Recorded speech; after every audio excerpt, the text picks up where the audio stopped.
আসসালামু আলাইকুম। সংবাদে আপনাদের সবাইকে স্বাগত জানাচ্ছি। আমি ফিরোজ তোহা। শুরুতেই আরবে কেবলস সংবাদ শিরোনাম জানিয়ে দেব এই মুহূর্তে হাতে পাওয়া সর্বশেষ গুরুত্বপূর্ণ আপডেট বাংলা সংবাদ। শুরুতেই জানাবো, জাতীয় সংসদের মেয়াদ 4 বছর করা সহ অন্তর্বর্তী সরকারকে 12 দফা প্রস্তাবনা দিয়েছে গণ অধিকার পরিষদ। শনিবার রাতে যমুনায় অন্তর্বর্তীকালীন সরকারের প্রধান উপদেষ্টা সহ উপদেষ্টাগণের সাথে বৈঠকে এসব প্রস্তাবনা তুলে ধরেন দলটির নেতারা। গণ অধিকার পরিষদের সভাপতি নুরুল হক নূরের নেতৃত্বে 5 সদস্যের প্রতিনিধি দল বৈঠকে অংশগ্রহণ করে। এবারে জানাবো, সাবেক প্রধানমন্ত্রী শেখ হাসিনার মুখ্য সচিব আবুল কালাম আজাদকে গ্রেপ্তার করেছে ঢাকা মহানগর পুলিশের গোয়েন্দা বিভাগের একটি দল। শনিবার সন্ধ্যায় রাজধানীর ধানমন্ডি থেকে তাকে গ্রেপ্তার করা হয়। এ তথ্য সংবাদ মাধ্যমকে নিশ্চিত করেন ডিএমপির অতিরিক্ত কমিশনার রেজাউল করিম মল্লিক। জানাবো, ফিরে আসার ঘোষণা আওয়ামী লীগের।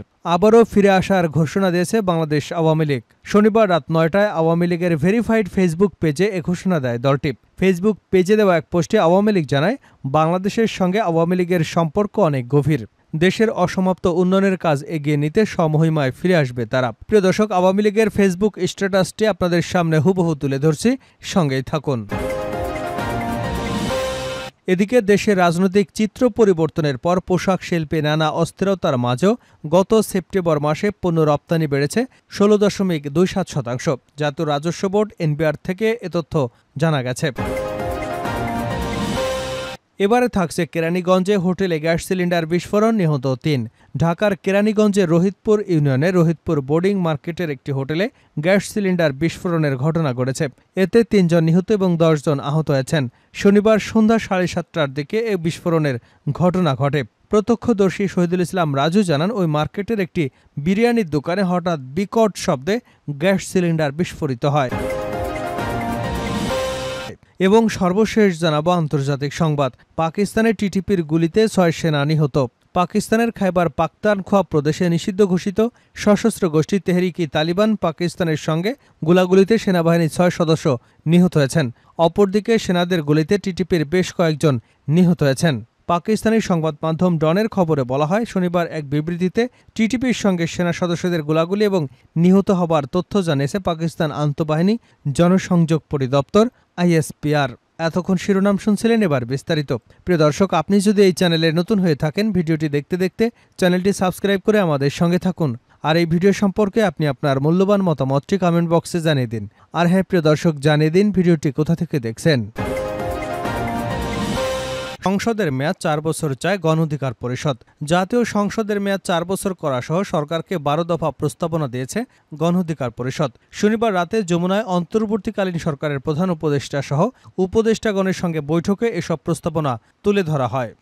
গণ অধিকার পরিষদের সভাপতি নুরুল হক নূরের নেতৃত্বে 5 সদস্যের প্রতিনিধি দল বৈঠকে অংশগ্রহণ করে।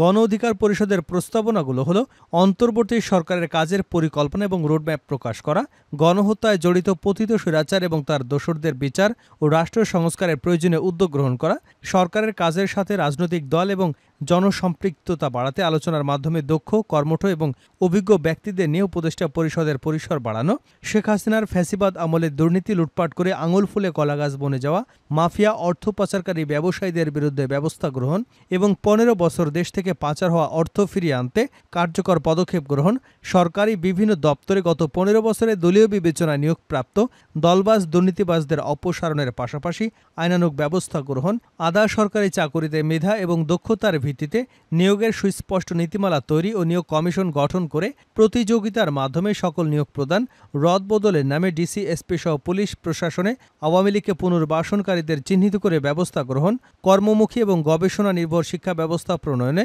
নতুন শিক্ষা কমিশন গঠন, দুদক পুনর্গঠন করে উপযুক্ত ব্যক্তিদের সমন্বয়ে শক্তিশালী দুর্নীতি দমন কমিশন গঠন, যুক্তরাষ্ট্রের জিএসপি সুবিধাসহ ইউরোপ এবং অন্যান্য দেশের গার্মেন্টস ও পণ্য রপ্তানি সুযোগ সৃষ্টিসহ নতুন শ্রমবাজার অনুসন্ধান করে G2G পদ্ধতিতে বিদেশে দক্ষ শ্রমিক পাঠানো, সিটিজেন চার্টার করে দ্রুত সময় সকল ধরনের নাগরিক সেবা নিশ্চিত করা, দ্বিকক্ষক বিশিষ্ট সংসদ এবং সংসদের মেয়াদ 4 বছর করা এবং যেখানে বাংলাদেশে দূতাবাস নেই সেখানে দূতাবাসের সেবা প্রদান এবং আগামী নির্বাচনে প্রবাসীদের ভোটাধিকার নিশ্চিত করা।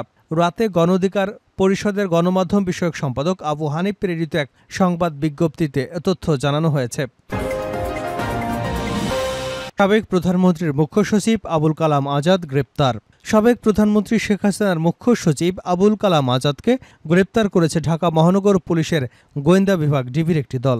শনিবার সন্ধ্যায় রাজধানীর ধানমন্ডি থেকে তাকে গ্রেপ্তার করা হয়। এ তথ্য সংবাদ মাধ্যমকে নিশ্চিত করেন ডিএমপির অতিরিক্ত কমিশনার রেজাউল করিম মল্লিক। তিনি বলেন, গোয়েন্দা তথ্যের ভিত্তিতে আবুল কালাম আজাদকে গ্রেপ্তার করা হয়েছে। তার বিরুদ্ধে সুনির্দিষ্ট অভিযোগ এবং মামলা রয়েছে। তাকে ডিবি কার্যালয়ে নেওয়া হয়েছে। আগামীকাল রবিবার রিমান্ড চেয়ে তাকে আদালতে পাঠানো হবে। ফিরে আসার ঘোষণা আওয়ামী লীগের। আবারও ফিরে আসার ঘোষণা দিয়েছে আওয়ামী লীগ। শনিবার রাত ৯টায় আওয়ামী লীগের ভেরিফাইড ফেসবুক পেজে এই ঘোষণা দেয় দলটি। ফেসবুক পেজে দেওয়া এক পোস্টে আওয়ামী লীগ জানায়, বাংলাদেশের সঙ্গে আওয়ামী লীগের সম্পর্ক অনেক গভীরে। দেশের অসমাপ্ত উন্নয়নের কাজ এগিয়ে নিতে সমহিমায় ফিরে আসবে আওয়ামী লীগ। প্রিয় দর্শক, আপনাদের জন্য আওয়ামী লীগের পোস্টটি হুবহু তুলে ধরা হচ্ছে। আমাদের শিকড় অনেক গভীরে। এদেশের জন্মের সঙ্গে আওয়ামী লীগের সম্পর্ক। দেশের ঐতিহ্যবাহী দল আওয়ামী লীগ এর সমহিমায় ফিরে আসবে। দেশের অসমাপ্ত উন্নয়নের কাজ এগিয়ে নিয়ে যাবে। উল্লেখ্য, ছাত্র জনতার অভ্যুত্থানের মুখে গত ৫ আগস্ট প্রধানমন্ত্রীর পদ থেকে পদত্যাগ করে দেশ ছেড়ে পালিয়ে যান আওয়ামী লীগ সভানেত্রী ও সাবেক প্রধানমন্ত্রী শেখ হাসিনা। বর্তমান ভারতে অবস্থান করছেন তিনি। সরকারি চাকরিতে কোটায় সংস্কারের দাবিতে শুরু হওয়া বিক্ষোভে একসময় সরকার পতনের আন্দোলনের রূপ নেয়। এরপর ঘটে অভ্যুত্থান, যার রেশ এখনও পুরোপুরি কাটেনি। আন্দোলনে ১৫০০-এরও বেশি মানুষ নিহত এবং আরও কয়েক হাজার আহতের ঘটনার জন্য দেশের জনগণ প্রধানত দায়ী করছেন শেখ হাসিনাকে। ইতিমধ্যে শেখ হাসিনাকে আসামি করে দেশজুড়ে দায়ের করা হয়েছে শতাধিক হত্যা মামলা।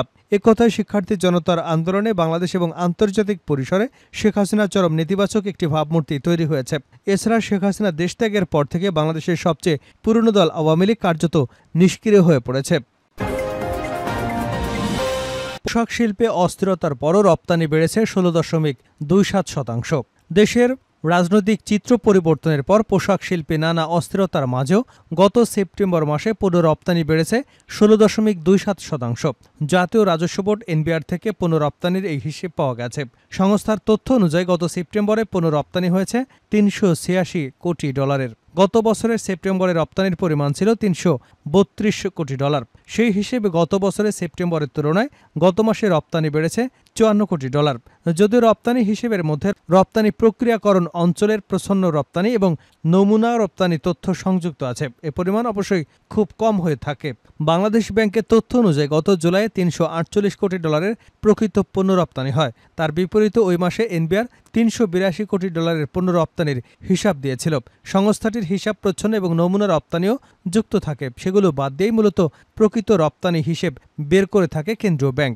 ব্যাংকের হিসেব অনুযায়ী ২০২৩-২৪ অর্থ বছরের পণ্য রপ্তানির পরিমাণ $৪০.৮১ বিলিয়ন বা $৪,০৮১ কোটি। এই রপ্তানি বা তার আগের বছরের তুলনায় ৫.৮৯% কম। শেষ করছে আন্তর্জাতিক সংবাদ দিয়ে। পাকিস্তানের টিটিপির গুলিতে ৬ সেনা সদস্য নিহত। পাকিস্তানের খাইবার পাখতানখোয়া প্রদেশে নিষিদ্ধ ঘোষিত সশস্ত্র গোষ্ঠী তেহরিকি তালিবান পাকিস্তানের সঙ্গে গোলাগুলিতে সেনাবাহিনীর ৬ সদস্য নিহত হয়েছেন। অপরদিকে সেনাদের গুলিতে টিটিপির বেশ কয়েকজন নিহত হয়েছেন। পাকিস্তানের সংবাদ মাধ্যম ডনের খবরে বলা হয়, শনিবার এক বিবৃতিতে টিটিপির সঙ্গে সেনা সদস্যদের গোলাগুলি এবং নিহতের তথ্য জানিয়েছে পাকিস্তানের আন্তঃবাহিনী জনসংযোগ পরিদপ্তর। বিবৃতিতে বলা হয়েছে, ৪ এবং ৫ অক্টোবর আফগানিস্তান সীমান্তবর্তী উত্তর ওয়াজিরিস্তানের স্পিনওয়ামে গোলাগুলির ঘটনা ঘটে। এতে একজন লেফটেন্যান্ট কর্নেল নিহত হন। এছাড়া কয়েকজন খারেজি টিটিপি সদস্য নিহত হয়েছেন। নিহত লেফটেন্যান্ট কর্নেলের নাম মোহাম্মদ অলি শওকত। তিনি ওই অভিযানের নেতৃত্ব দিচ্ছিলেন।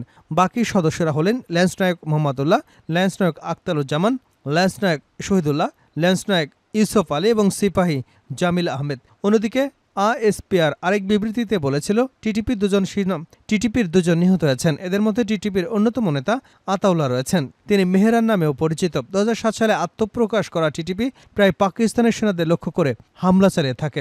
দেশটির সরকার তাদের নিষিদ্ধ ঘোষণা করেছে।